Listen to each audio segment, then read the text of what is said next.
Volunteer Community Organizer, Robin Kessler.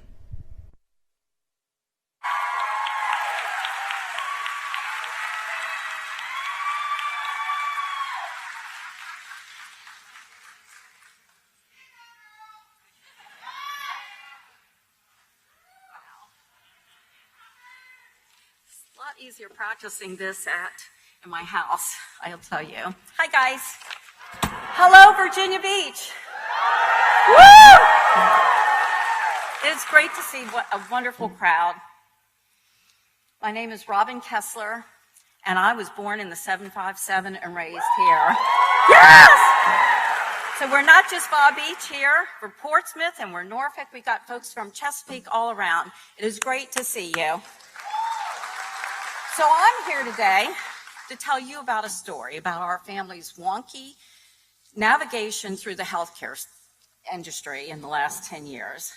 My darling husband and I, married 37 years, 2 children, never worried about healthcare.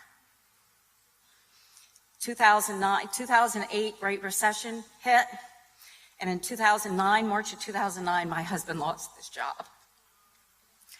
2 months later, I lost my job. So to give you some context, we're a family of 4. My daughter had just graduated from college. My son had just finished his first year of college. So we're a family with no income and no health care. So when I talk about this wonky journey, there have been ups and downs, and this was the first dip, or some would say ditch, of our family's history with medical care. So the good news is that there was COBRA, right, had just been extended to 18 months. So we had health care for 18 months. And after that expired, the Affordable Care Act was still through the process of getting worked through. So we went in the private marketplace, filled out the applications, the forms, did what we were supposed to do, and we were denied coverage. Another dip. So they said they thought I had a pre-existing condition, but I will tell you the only pre-existing condition I had was perseverance. And as my dad would say, stick-to-itiveness. Yes. Yes. So we worked it out. They revisited our application, and we were granted health care. Yes, we could breathe a little. I will tell you it wasn't completely peace of mind, but we had some health care. And then we moved along, and then what happened?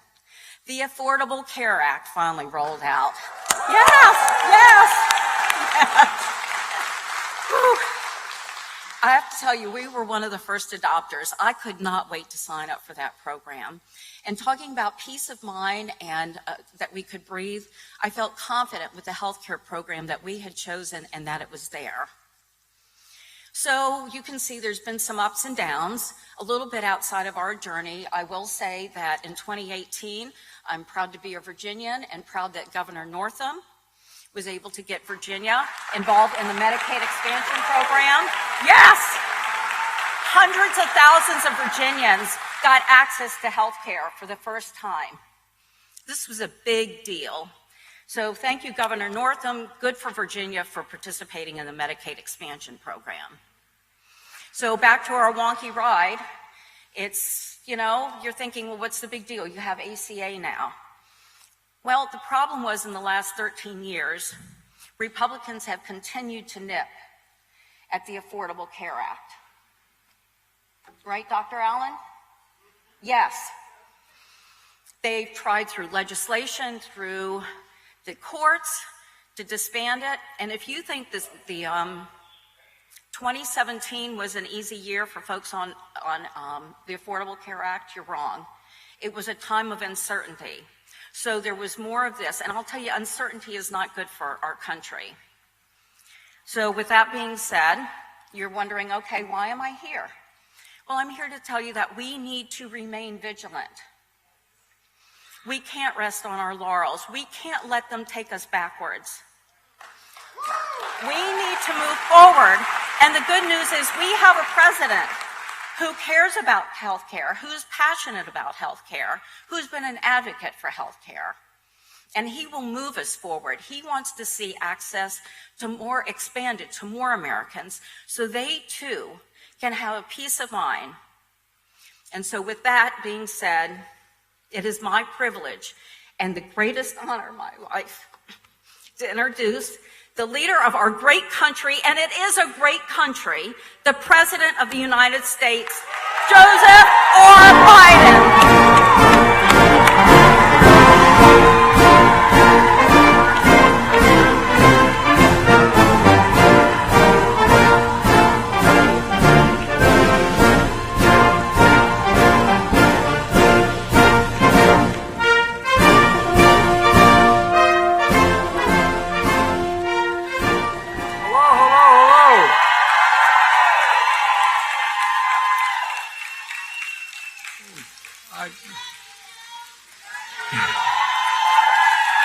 Robin, you know my dad.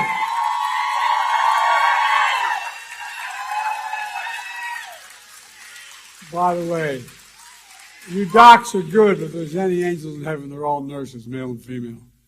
You know why? You guys allow us to live. Nurses make you want to live.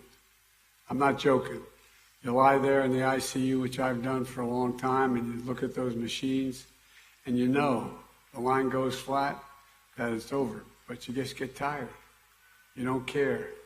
When I was at Walter Reed all that time, after a couple craniotomies, I was lying there, and I had a nurse named Pearl Nelson, military. She'd come in and do things that I don't think you learn in medical school, nursing school. She'd whisper in my ear. I couldn't understand her, but she'd whisper, she'd lean down. She'd actually breathe on me to make sure that there was a connection, a human connection. She even went home and brought back her pillow from her own bed because she knew the one I had, the one comfortable. But I'm not joking. My son Bo came back from Iraq after being all that time within shouting distance of a burn pit. He had stage 4 glioblastoma. He went as an incredibly healthy guy. He came back, and for 18 months he fought.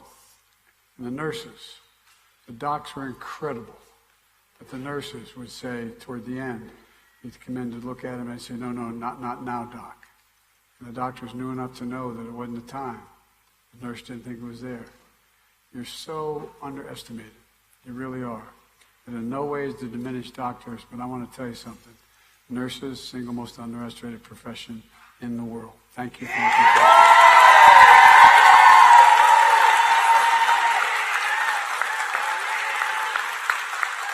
And Robin, talking about her journey. My dad, if you have a seat, please take it. If you don't, come on up on stage with me. You know, and Robin, thank you for the introduction. Robin, my dad used to say it a little differently. My dad used to say everybody needs a little bit of breathing room. Just a little bit of breathing room. At the end of the month, can you, in fact, pay your bills and still be certain your family's going to be okay? We lived in we weren't poor, we were a typical middle-class family. 4 kids, we lived in a 3-bedroom split-level home with a grandpop. And my headboard was up against the wall where my dad's on the other side, my dad and mom.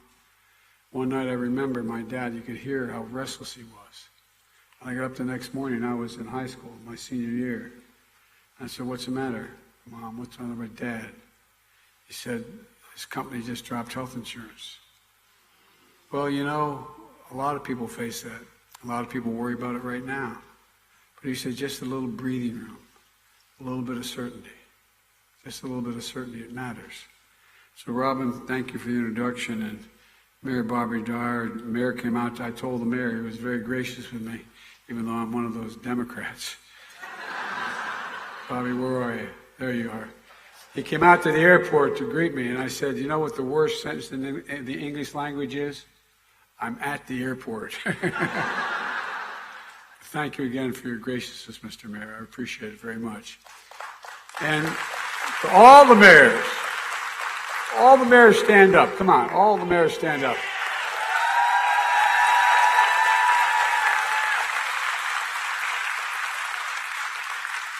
Toughest job in American politics. You know why? You all know where they live. No way to go to the Dunkin' Donuts or the local store without, Mr. Mayor, what about this? But anyway, thank you for what you do. I really genuinely mean it. And it's great to be back in Virginia Beach, home of so many brave women and men who served our armed forces and make this nation so strong. I really mean it. Although they couldn't be here today, you have two amazing senators. You know that, Tim Kaine and Mark Warner. They are true champions of this great state. And Representative Bobby Scott, a lifelong fighter for Virginia workers and families, who's back in D.C. introducing what we call the PRO Act to make sure unions have an equal right to organize if they want to organize. I want to thank all the healthcare workers here today. I really mean it. Thank you. Thank you. By the way, you care for people when they need it most. But the most important thing is, you know what you do when you help someone in trouble and need? You provide them the dignity they're looking for. The dignity. Just to be treated with dignity. That's what all Americans deserve. Peace of mind that comes from knowing that an illness, if it strikes or an accident occurs, you can get quality medical care and recover and heal. But we all know that too many folks don't have that peace of mind. Too many folks lie in bed at night staring at the ceiling, wondering what will happen if their spouse gets cancer, their child gets sick, or something happens to them. Well, they have the money to pay the medical bills. They'll have to sell the house. I get it. That's why, since I was sworn in as president 2 years ago, my administration has focused intensely on getting more people affordable health care and bringing down medical costs so you have a little bit of breathing room again, just breathing room. And that's exactly what happens when we protect and strengthen programs like Medicare and Medicaid, which millions of Americans rely on, millions. And it's been my focus, and I believe we've made significant progress. Now we need to finish the job. And that's what I'd like to talk about a little bit about today. My plan that's in stark contrast to, by the way, there's an awful lot of really good Republicans, but the MAGA Republicans are a different breed of cat. No, they're not bad or good, they're very different. There's kind of like, in my view, sort of two Republican parties. And I've served a long time. Some of my closest, as that joke goes, it was not a joke, my closest friends in government have been my Republican colleagues in the Senate. And folks in Congress, they want to eliminate a lot of health care coverage, those MAGA Republicans. Increase costs for millions of Americans. And make deep cuts in programs that families and seniors depend on. And that's what's at stake now. 2 years ago, when I was sworn in, the economy was reeling and the pandemic was raging. We lost over 1 million people. Hard to believe, but over 1 million people. And our healthcare system was at the breaking point. And all the healthcare workers here remember better than anyone those dark, dark months as the number of COVID deaths kept rising. Hospitals had to have patients in hallways, literally setting up tents in their parking lots in a situation where, because everything was full, every bed was full. That's what we're up against when I took office. We immediately got to work. We turned it around. I signed into law the landmark American Rescue Plan, which provided the resources to get COVID-19 under control, our economy back on its track. And many of you worked around the clock to get people vaccinated against COVID-19. We went from 3.5 million people vaccinated when I took office to 230 million fully vaccinated today. We made vaccinations available to all Americans with a plan based on equality. Many of you went into communities that have been ignored in the past. When you went into public housing areas, you went to places where they didn't usually go to make sure that everyone had equal access to this life-saving shots. And it worked. We came through, but with a terrible cost. As I said, over 1 million people died from the virus. In addition, we expanded health insurance for millions under the Affordable Care Act by making it easier to sign up and by making it cheaper to get better health care and affordable care, saving families $800 a year. Where I come from, $800 matters. The result is more than 3 million people have newly signed up to the Affordable Health Care Act. Today, more Americans have health insurance under the Affordable Health Care Act than ever before. And folks, it didn't stop there. Americans pay more for prescription drugs than any nation on earth. Let me say that again. the United States of America, we pay more for prescription drugs than any nation on earth. And I've been fighting for years as a senator, then as a vice president, to get Medicare to be able to negotiate lower drug prices with these companies. Guess what? The only outfit they couldn't negotiate with, but that's how the VA works, and it should work. They negotiate, so we're only going to pay X amount of dollars for that particular treatment. And if you wanted any help from the VA system, you pay that, you charge that or no more. Well, finally, we got it done. I signed an historic Inflation Reduction Act. We took on powerful interests, bring down healthcare costs so you can sleep better at night. And it's had profound impact. For example, 1 in 10 Americans has diabetes. Every day, millions need insulin to control their diabetes and to stay alive. Insulin has been around for 100 years. The cost to make that drug and package it is make it $10 and package it $13. But you've been paying $300, $400, $500 a month for that. But Big Pharma's been unfairly charging you that much. Record profits. Not anymore.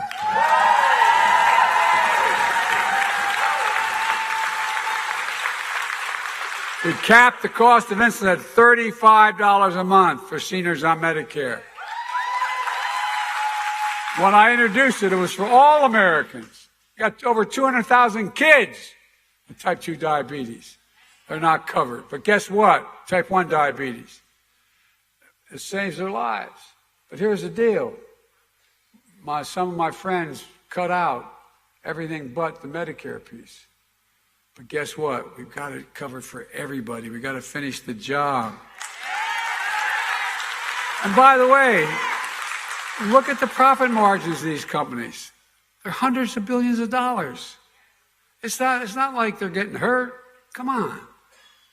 Let's cap the cost of insulin at $35 a month for every single American who needs it. We're the only country that doesn't do that.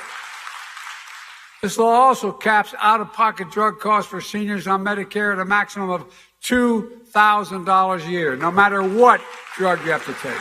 Total. And a lot of you know we're making real progress in my cancer initiative. Cancer drugs, though, can cost up to $10,000, $12,000, $14,000 a year. But you're never going to have to pay next year more than $2,000 a year for all the drugs you can take.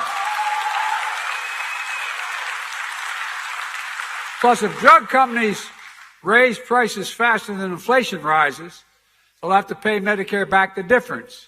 And guess what? It's not only fair, it reduces the deficit when you do that. Folks, we're really giving Medicare the power to negotiate lower drug prices just like the VA has done for years for veterans. Bringing down prescription drug costs doesn't just save money for seniors and Medicare. It's going to have a significant effect on the federal deficit. It's going to lower the debt by $159 billion. And you say, well, how can that be, Joe? Well, right now, the government, our tax dollars, pay out through Medicare the help for the prescription drugs. If they have to pay out $159 billion less for prescription drugs, then it reduces the deficit. So, folks, it's a win-win. It saves taxpayers money, it makes Medicare stronger, and it reduces government spending overall. For years, we've been trying to make that happen, Democrats and Republicans. For years, Big Pharma has been able to block it. But at long last, we got it done. This is historic progress. And I wish I could say my friends on the other side, all of my friends on the other side, are there to protect and defend and build on it like I am. Again, sadly, the mega Republicans, the Congress, those in Congress who threaten to undo the gains, they want to do away with the Affordable Care Act. Some threaten to default on the national debt unless I accept certain economic plans. Now, let me explain the national debt you all know. We think we all know it. It's the accumulated debt over 200 years. Every year it's accumulated over 200 years. The federal government has never, ever once reneged on that debt. We've never questioned our credit. And guess what? Let's remember, the last administration increased the federal debt by 25%. The 200-year debt In 4 years, they increased it by 25%. 200 years. And folks, how did Congress respond? Well, quite frankly, they did the only responsible thing. They paid the debt. They voted 3 times to keep paying America's bills, to pay the debt without preconditions, without a crisis. If they paid the American debt then, why in God's name are they threatening not to pay it now? So folks, it's not all the other team. I'm not saying everybody on the other team says that. But it's just politics. And we've got no business playing politics with the lives of the American people and our nation's economy. Folks, and by the way, you know, you hear ads of the big spending Joe Biden.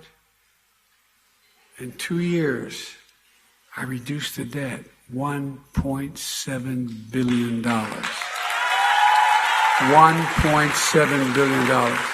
The largest deficit reduction in American history. And I met with the new House Speaker, who's not a bad guy, about how we should proceed to settle our differences without jeopardizing the full faith and credit of the United States of America, which would be a disaster in terms of our economy. Here's what he said, what I said to him, actually. Instead of making threats about default, which can be catastrophic even if it doesn't happen because the markets around the world begin to hedge against it and it affects economies, let's take that off the table. And let's have a conversation about how we're going to grow the economy, lower the costs, and reduce deficit, each of us. I said, let's lay out our respective budgets. On March the 9th, I'm going to lay down in detail every single thing, every tax that's out there that I'm proposing, and no one over 400, making less than $400,000 is going to pay a penny more than taxes. But lay it out by March 9th, everything, and what we're going to cut, what we're going to spend, what we're going to do. Just lay it on the table. And I've invited them, to Republicans, they should do the same thing, lay their proposal on the table. And we can sit down, and we can agree and disagree, we can fight it out. When I introduce my budget, you'll see that's going to invest in America, lower health costs, and protect and strengthen Social Security and Medicare, while cutting the deficit more than $2 trillion over the next 10 years. But by the way, I want to make it clear, I'm going to raise some taxes. Many of you are billionaires out there, you're going to stop paying at 3%. Not a joke. The idea that a billionaire, we used to have 600 or so in the United States of America, now there's 1,000.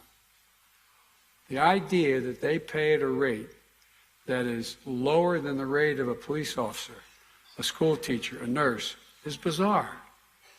You're going to see that people making less than $400,000 a year, as I said from the very beginning, will not pay an additional single penny in any tax. If I can hold a second, one of the reasons I was able to keep the debt down this time around, they're the Fortune 500 companies. They're good companies. By the way, I come from the corporate capital of the world, Delaware.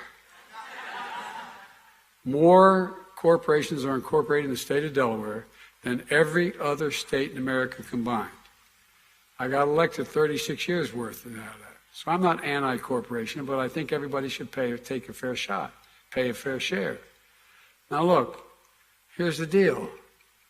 The reason why I was able to lower the deficit and still expand programs like health care was there were 55 corporations in 2020 when I came to office who made $40 billion and didn't pay a single penny in tax, not one penny.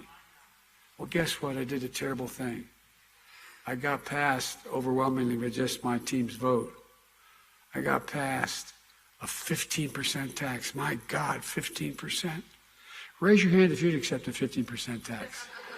No, I'm not joking. Well, it raised enough money to allow me to do the things I've been able to do. 15% minimum tax. Like I said, $40 billion in profit. That's just 55 corporations. We're paying zero. As for my mega Republican friends, they say they want to reduce the deficit. We did the math. Based on what we know so far, they could change their minds. Their plans would explode the deficit, increasing it more than $3 trillion over the next 10 years. Here's what they want to do. They want to cut taxes for the very wealthy, again. They want to cut taxes for large corporations. They want to take back the power we just gave Medicare and Medicaid to negotiate, which would raise prices. And they would have a huge giveaway to Big Pharma and cost taxpayers billions of dollars. And if they say they want to cut the deficit, but their plans actually would explode the deficit, how are they going to make the numbers add up? What are they going to cut? That's the big question. For millions of Americans, health care hangs in the balance. Will they continue to fight to cut the Affordable Care Act and make health insurance more expensive for millions of Americans? Republicans have been trying to undo the Affordable Care Act since it passed 13 years ago. They voted to change or repeal the act, it's a fact, it's on the record, more than 50 times in 4 years that it existed. 50 times. And they made repealing it part of virtually every Republican budget since the law was passed, from the Trump administration budgets to congressional budgets to their budget plans for just this past year. So let's be clear about the consequences. If you get rid of the Affordable Care Act, it would mean that more than 100 million Americans with pre-existing conditions would lose the critical protections they have now. The only reason people with pre-existing conditions who are on a private insurance are able to pay is because they have the Affordable Care Act. But by the way, you cut the Affordable Care Act, millions could lose free preventive care like cancer screenings. Millions could lose basic services like maternity care, which insurers would no longer have to cover.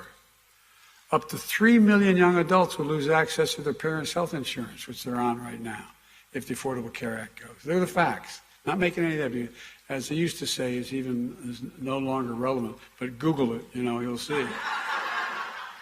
And nearly 40 million Americans would be in danger of losing health coverage completely. That includes millions of low-income Americans who currently get their health insurance through Medicaid, which the Affordable Care Act expanded in 39 states. And it includes millions of middle-class and working-class families who currently are covered by the ACA marketplace. Even if they did manage to keep their health insurance, it would cost them thousands of dollars more per year than it does now. That's just a glimpse of the damage of repealing the Affordable Care Act would do. The MAGA Republicans in Congress do they still want to cut Medicaid? Well, the former Trump budget director, who's now advising them, that is the Republicans in the House, on their fiscal strategy, has a plan to slash over $2 trillion from Medicaid. Well, whether it gets passed, that's the plan, okay? He wants to end Medicare expansion under the Affordable Care Act. And then additional deep cuts that could lead to nearly 70 million people losing critical services. Most of them are seniors, people with disabilities, and children. Some could lose their health insurance altogether. Millions of seniors and people with disabilities who depend on Medicaid to help pay for their home care, including home health aides, could lose their ability to remain in their homes. And by the way, it saves the government money if they're home and not in a nursing home. And those long waiting lists for home care, which has gone down under the last 5 years, 20%, would likely rise again, and states with no waiting lists would likely have them again. Medicaid also pays for nursing home care for about 2/3 of all Americans who live in nursing homes. Cut Medicaid, and the quality of care in nursing homes goes down because the help goes down, the salaries go down, access goes down. Rural hospitals across the country that depend on Medicare to cover uncompensated care could close their doors. Already more than 500 rural hospitals across the country are on risk of closing. You know what the statistics show? If in fact you have a serious accident and you're in a rural community, you have a 4 times greater chance of dying than if you had the same exact accident in a community that is more populated. Because you can't get to the hospital. You can't get to many places throughout the Midwest. You have to drive 30, 40 miles to get to a hospital. By that time, you're dead. Not a joke. It's not hyperbole, it's a fact. And so, folks, look. In fact, from 2010 to 2021, over 130 hospitals did close. Entire communities depend on these hospitals. Getting Medicaid would shut many of them, not getting Medicaid would shut many of them down. Studies show further that the more likely you are to pass or have serious injury, the further you are from access to a hospital.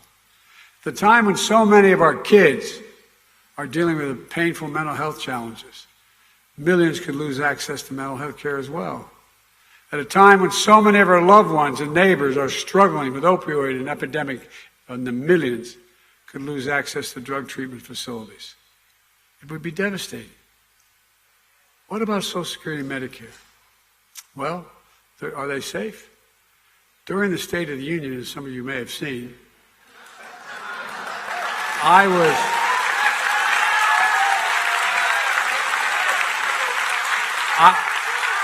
I've been around for a lot of State of the Unions.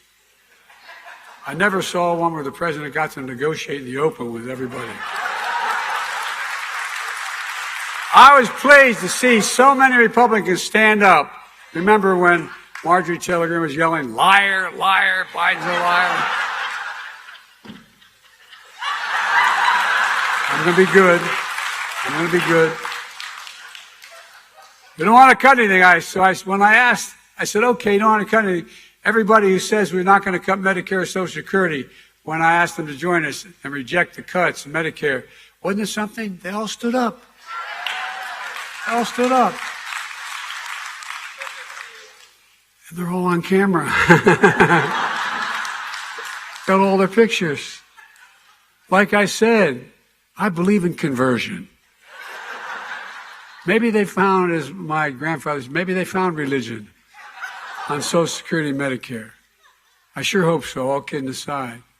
But I'll believe it when I see it. For example, Senator Rick Scott of Florida, the guy's been saying for a year, for a long time, that he wants to sunset Social Security and Medicare every 5 years. What that means is every 5 years it comes up, if you don't vote for it back in existence again, with the same, exactly like it was, it goes away. Or you can reduce it. You can do whatever you want. But every 5 years it has to be voted on. Now he says, never mind, don't need to do that. Although I noticed he didn't say never mind about Medicaid and the Affordable Care Act. They're still in the chopping block, even in Senator Scott's plan. Look, make no mistake. If mega Republicans try to take away people's health care by gutting Medicaid and the Affordable Care Act, I will stop them.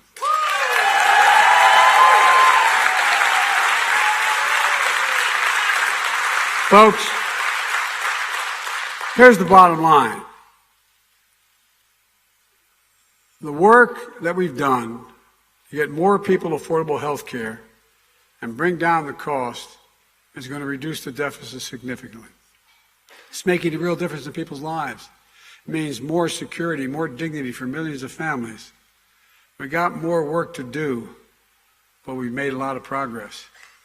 I was in the northern part of your state about a year ago doing a town meeting, and a woman stood up and started to talk about the cost of insulin. She said, I have 2 kids, and she went on. She was very articulate, and she got very emotional. She said, what do? I can't afford the insurance. How do I look at my child and say I can't help? I can't help. I'd like you all to put yourself in that position. Your child has type 2 diabetes. So we share the insulin. What do you do? Imagine being in that circumstance. There's no means by which you could. We've changed it now. We've changed it in terms of, but we haven't changed it permanently in terms of making the same requirements for the elderly, for all people, as they do for the elderly in Medicare. Folks, families across the country are starting to breathe this a little easier. We've just got to keep it going. I've long said it's never been a good bet to bet against the American people. And I can honestly say, as I stand here today, I've never been more optimistic about America's future. We just have to remember who we are. We are the United States of America. And there's nothing beyond our capacity.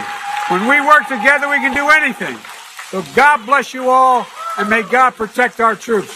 Thank you, thank you, thank you.